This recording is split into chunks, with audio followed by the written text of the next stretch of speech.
नमस्कार दोस्तों। आदतें अच्छी या बुरी होती हैं। अच्छी आदतों से हम जीवन में वो सब पा सकते हैं जिनकी हम इच्छा रखते हैं। दूसरी तरफ बुरी आदतें हमसे सब कुछ छीनने की शक्ति रखती है। आदतें हजारों तरह की होती हैं, लेकिन अगर हम किसी भी आदत को जरूरत से ज्यादा दोहराते हैं तो वह बुरी आदत बन जाती है। जैसे खाना कोई बुरी आदत नहीं है, लेकिन ज्यादा खाना या खाते ही रहना एक बुरी आदत है। बोलना कोई बुरी आदत नहीं है, मगर ज्यादा या बेवजह बोलना एक काफी बुरी आदत है। आज मैं आपको ऐसे ही बड़बोले विद्यार्थी की कहानी सुनाती हूँ तथा इस आदत से होने वाले नुकसान और इससे छुटकारा पाने के तरीके भी जानेंगे। एक बार की बात है, एक गुरु का एक शिष्य बहुत अधिक बोलने की आदत से परेशान रहता था। जब भी वह किसी से मिलने के बाद अपने दोस्तों के सामने उस व्यक्ति के बारे में अपने विचार देना शुरू कर देता, चाहे कोई उससे पूछे या नहीं। वह अपने आसपास की लगभग हर चीज के बारे में, आश्रम में रहने वाले लगभग हर छात्र और शिक्षक के बारे में अपनी राय बताता। उसकी अपनी सकारात्मक या नकारात्मक राय थी, जिसे वह बिना सोचे समझे लोगों के सामने रख देता। जब भी आश्रम में रहने वाला कोई अन्य छात्र उसके पास कोई समस्या लेकर आता, तो वह उसकी पूरी बात सुने बिना उसे सलाह देना शुरू कर देता। वह अक्सर अपने दोस्तों से कहता रहता था कि तुम इस काम को ऐसे करो, वह काम ऐसे ही करना चाहिए। उसे अपने आसपास की चीजों के बारे में जो भी आधा अधूरा ज्ञान था, वह बीच बीच में गपशप के दौरान बात करके उस ज्ञान का ढोंग करता था। उसकी इन्हीं हरकतों के कारण आश्रम के किसी भी छात्र या शिक्षक कभी उसे गंभीरता से नहीं लेते। अक्सर उसके साथ पढ़ने वाले छात्र उससे दूर रहने की कोशिश करते थे, क्योंकि वह उन्हें हर बात पर सलाह देता था। कोई नहीं चाहता था कि वह उनका दोस्त बने। हर कोई उससे दूर रहना पसंद करता था, और अक्सर आश्रम में रहने वाले अन्य छात्र उसकी पीठ पीछे उसकी इन आदतों के लिए उसका मजाक उड़ाते थे। वह लड़का खुद भी जानता था कि उसके बहुत बोलने की आदत के कारण उसे कोई पसंद नहीं करता। वह भी इस आदत को बदलना चाहता था, लेकिन चाहकर भी हर बात पर अपनी राय देने की आदत नहीं छोड़ पाता था। एक दिन वह अपने गुरु के पास गया और अपनी सारी समस्या गुरु को बताई। गुरु ने कहा, बेटा, वही व्यक्ति जरूरत से अधिक बोलता है जो सोचता है कि वह सब कुछ जानता है। ऐसा व्यक्ति जो मानता है कि वह बहुत कम जानता है और अभी भी बहुत कुछ सीखना है, वह कभी भी अधिक नहीं बोलता है और न ही अपनी राय देता है। तो पहले अपने अंदर से यह अभिमान दूर करो कि तुम सब कुछ जानते हो। शिष्य ने गुरु के सामने सिर झुकाया। गुरु ने कहा, बेटा, मैं एक दिन में आपकी बहुत ज्यादा बात करने की आदत एकदम से खत्म नहीं होगी।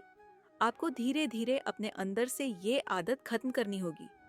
लेकिन मैं तुमको यह जरूर बता सकता हूँ कि तुम्हें किन मौकों पर चुप रहना चाहिए, ताकि तुम खुद को दुखी होने और किसी बड़ी परेशानी में पड़ने से बच सको। शिष्य ने गुरु की बात से सहमत होते हुए हाँ में सिर हिलाया।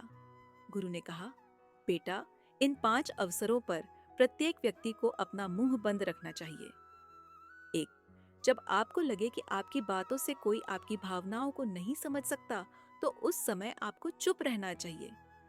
अक्सर हम अपने दुख दर्द लोगों को बताना शुरू कर देते हैं, जबकि हमारे आसपास रहने वाले ज्यादातर लोगों को इस बात से कोई फर्क नहीं पड़ता कि हमारे जीवन में क्या चल रहा है। हर व्यक्ति को केवल अपनी परवाह है। वह केवल अपने बारे में बात करना चाहता है। वह केवल अपने बारे में सुनना चाहता है। उसे हमारे जीवन की परेशानियों की परवाह नहीं होती, और वह हमारे बारे में सुनना नहीं चाहता है। वह आपकी दुखद कहानी 1 या 2 बार सुन सकता है, लेकिन उसके बाद वह आपसे दूर भागना शुरू कर देगा, क्योंकि कोई भी दुखी होना पसंद नहीं करता है। किसी को भी एक उदास और असहाय व्यक्ति के साथ नहीं चाहिए होता है।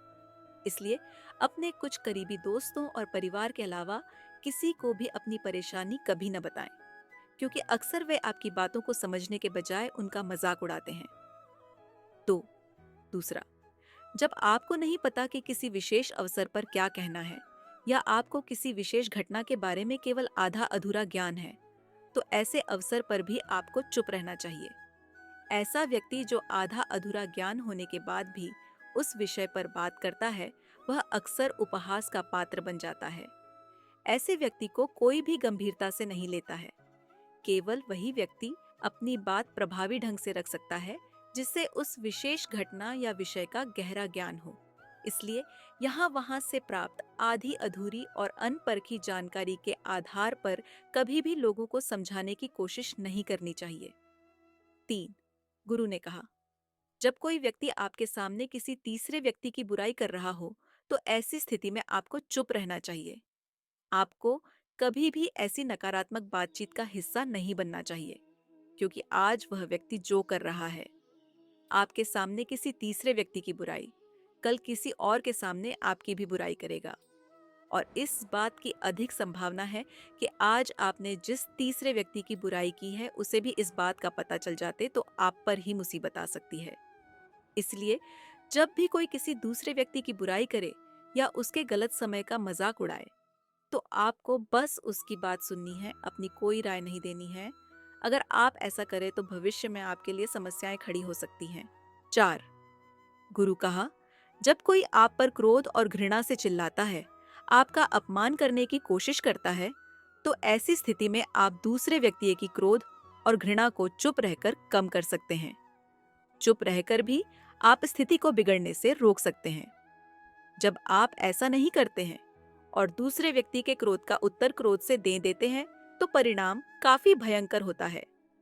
यदि आप उस समय चुप रहते हैं, तो यह बात उस क्रोधी व्यक्ति के दिल में महसूस होती है।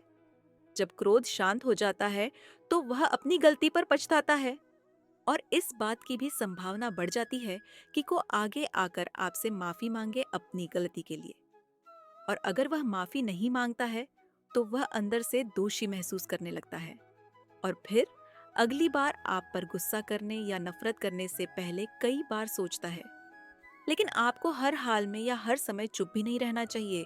अगर कोई गलत कर रहा है तो उसका जवाब आपको देना चाहिए, क्योंकि कुछ लोग ऐसे भी होते हैं जो हमारी खामोशी को हमारी कमजोरी समझते हैं।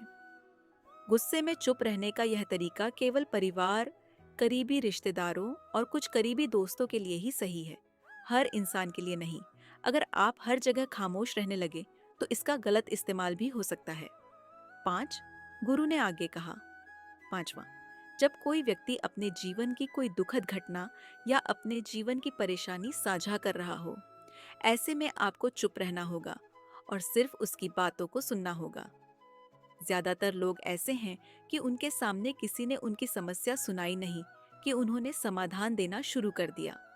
हालांकि जब कोई व्यक्ति अपनी समस्या हमारे साथ साझा कर रहा है, तो वह हमसे किसी सुझाव की उम्मीद नहीं करता है। वह चाहता है कि हम उसकी बात ध्यान से सुनें, क्योंकि जब हम उनकी बात सुनते हैं, उस व्यक्ति को आंतरिक शांति मिलती है।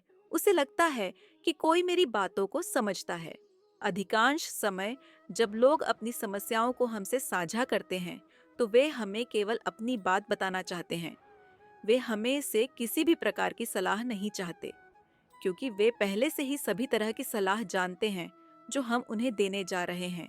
मुसीबत के समय किसी व्यक्ति को सांत्वना देने का सबसे अच्छा तरीका उस व्यक्ति की बात को ध्यान से सुनना है।